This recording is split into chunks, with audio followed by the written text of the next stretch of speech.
Hello, it's Mrs. Green, and today's lesson is multiplying fractions. It's a little graphic. So, of course, you want to start with your prior knowledge. What you already know about multiplying fractions. Knowledge, not knowledger. Prior knowledge. So start your notes with whatever you know about multiplying fractions.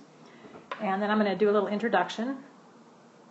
So you can just listen to the next page, and then I'll start in with the key information after that. So this is a little graphic that I found, which I like, and it shows why you might need to multiply fractions, and because sometimes we can't think of an example in real life, why you need a fraction of a fraction.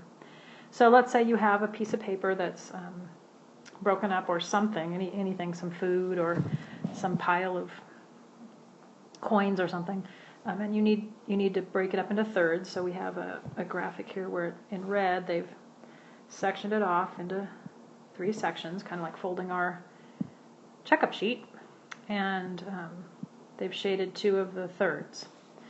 And then they've taken that same piece of paper and drawn it into fourths, sectioned it off into fourths by maybe folding it in half and then in half again, and then shading 1 of the fourths, 2 of the fourths, 3 of the fourths, and then they're going to overlap those. And so the combined picture at the bottom shows the overlap, which is actually in purple. Let's see, do I have purple? Oh, yes, I do. So the purple part, which is the part that was included in the 2/3 and then the 3/4 multiplication, the product of those 2 fractions would be these 6 squares in here. That kind of looks blue on my screen, but it's purple. And that's the section that, the fraction that you get when you multiply. So what's left is 6 things that aren't being considered. 1, 2, 3, 4, 5, 6. So we have 12 squares altogether. 3 by 4. And 6 of them are shaded with both the blue and the red. So that equates to 6/12, and then that simplifies to 1/2. So 1/2 of the area is shaded. So 1/2, if you were to measure that area on your paper, you would have 1/2 of it shaded. So 6/12. So that's what a visual model would look like when you are multiplying fractions. It's not always neat like that, so we want to be able to multiply fractions just with numbers, abstractly. This is a nice concrete way to look at it, though, which I like to, when I can, look at things concretely with objects, and then go into the math, the numbers. All right, so now let's go into the definition. The rule for multiplying. The rule for multiplying fractions, and we'll type that up. Here we go, I'm going to type. So for your first piece of key information, key info, is this definition. The product, and let's see if I typed anything wrong, I haven't reread it yet. The product of 2 or more fractions, so you're going to have always at least 2, is equal to the product of the numerators divided by the product of the denominators. So what that looks like that's words.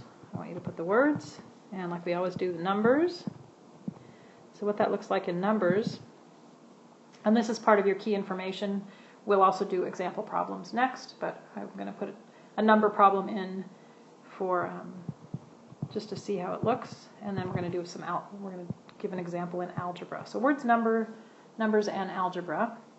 So we'll do a pretty simple 3/4 times 5/8 equals the product of the numerators, and product is multiplication, so 3 times 5 in the numerator and 4 times 8 in the denominator. So you need to, in your head, keep straight the fact that before, when we were getting a common denominator for addition and subtraction, you would rewrite that denominator. You would not change that number. Well, once you changed every fraction to that number, then you would rewrite it in the denominator. Here, it's kind of easy to see because you can't really pick 4 or 8. You don't have to get a common denominator. You just multiply 4 and the 8 together. Now, if you did go to the trouble of getting a common denominator, it's not going to be wrong, but you're going to have to simplify. So it's an extra step, extra 2 steps. So it's not really usually talked about as one of the steps because it's extra, but it wouldn't be wrong. So then you're going to multiply 15 times 3 times 5 and get 15. 4 times 8, let me think, is 32. Then I have to check to see if there are any common factors among 15 and 32, and there are not. So that would be what it looks like in numbers. In algebra, and this is somewhat helpful, so I'm going to have you write the algebra. You're going to have a fraction, let's say it's a over b, we don't know the numbers, and then you're going to have another fraction with a different numerator and denominator, so let's call that c over d. You're going to multiply the numerators, a times c, and then multiply the denominators, b times d, and then the way we would write that in algebra is we would just put the letters right next to each other with no operation. No operation between them means multiplication, and that's the very common way to write algebra. We wouldn't see that x. So I'm kind of jumping from numbers, how it looks in numbers with the multiplication symbol, over to algebra, which we stop writing multiplication in between 2 variables. All right, so copy those down. Oh, also, this is a very common thing they'll tell you in the algebra, just to remind you. They'll say b is not equal to 0, and also d is not equal to 0, because if either one of those were 0, guess what? You'd have undefined, because you'd be trying to divide by 0, right? If either one of those would be 0 and you multiply them together, you'd end up with 0 here, and that is undefined, not allowed. So we just have to add that little extra information. All right, example problems. So example problem 1, you're going to multiply fractions. You're going to have a negative 2 fifths times negative 2 thirds. And so again, we're going to multiply the numerator by the other numerator. And notice I'm using dots now. I'm getting away from the x. Come on, as multiplication symbols. That's because you're starting to do more algebra now, pre-algebra, and we don't use the x anymore. Sometimes I'll have to type the x because I don't have a dot, but as I'm handwriting, I'm going to use the dot. So negative 2 times negative 2 is a positive 4, and 5 times 3 is 15. Example number 2. So example number 2 is negative 3 over 10 times 5 over 6. Now, what we want to look for is, can we factor out any common factors? And you want to look for common factors that are in the numerator and the denominator, and I see several common factors. So we want to first factor out common factors. And so I'm going to take another colored pen, and I'm going to, the way I document this, and I provide evidence of what I'm doing, is to cross the number out and simply write the new number very close to the old number. Hopefully you can tell what I'm doing. So I'm factoring out a 5 between the 5 and the 10. And 5 divided by 5 is 1, and 10 divided by 5 is 2. And I can also factor out, this is green, a negative 3, or just a 3, sorry, not negative 3. I could do negative 3, but that's going to just be confusing. So if I factor out a 3 from negative 3, that's going to leave me with negative 1. And if I factor a 3 out of a 6, that's going to leave me with a 2. So I have a negative 1 on top and a 1, negative 1 in green, times 1. And my denominator is 2 times 2. So let me rewrite that as negative 1 times 1 and 2 times 2. So negative 1 times 1 is negative 1, 2 times 2 is 4. So that's my final answer. If you didn't do that crossing out shortcut, or that factoring out of common factors, you would have had a larger number. You would have negative 3 times 5 divided by 10 times 6. You would have negative 30 over, no, sorry, not 30, 15 over 60. And then you would have to simplify to negative 1/4. So it works both ways. You would end up with negative 1/4.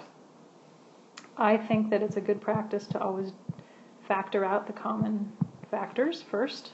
So that's what I'm going to show. I'm going to show with that factoring whenever I can. It's a very good shortcut. Something you should practice. All right, example 3. Before I do example 3, I forgot, I apologize for this, you're going to have to go back into your key information or make yourself an arrow and make another like key information 2 maybe. Key info part 2. I forgot to give you a definition that I wanted in your notes. And it's the inverse property of multiplication.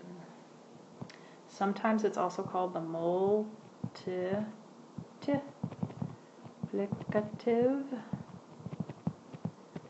inverse property.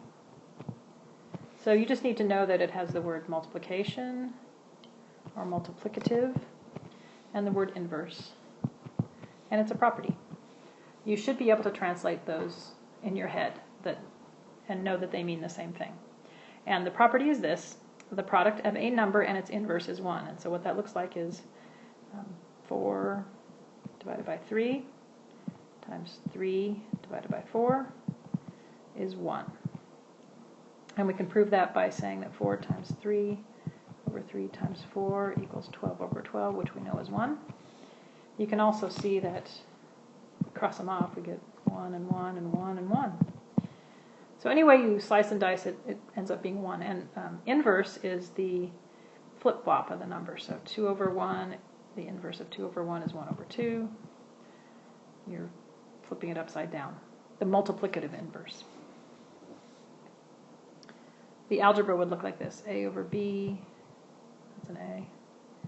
A over B times B over A equals 1. So if you could add that to your key information or make a new key information section. And now we're going to do example 3. So example 3 has 2 mixed numbers. And I wanted to show that you can multiply mixed numbers the same way that you do regular fractions.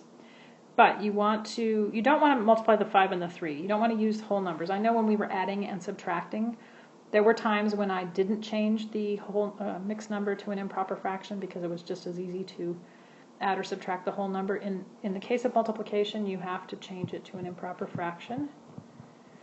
You can mathematically distribute, but you would have to multiply the 5 by the 3 and the 5 by the 3/4, and it's a big hassle. There is a mathematical way to do it, but I strongly recommend against it. So you always want to change it to an improper fraction.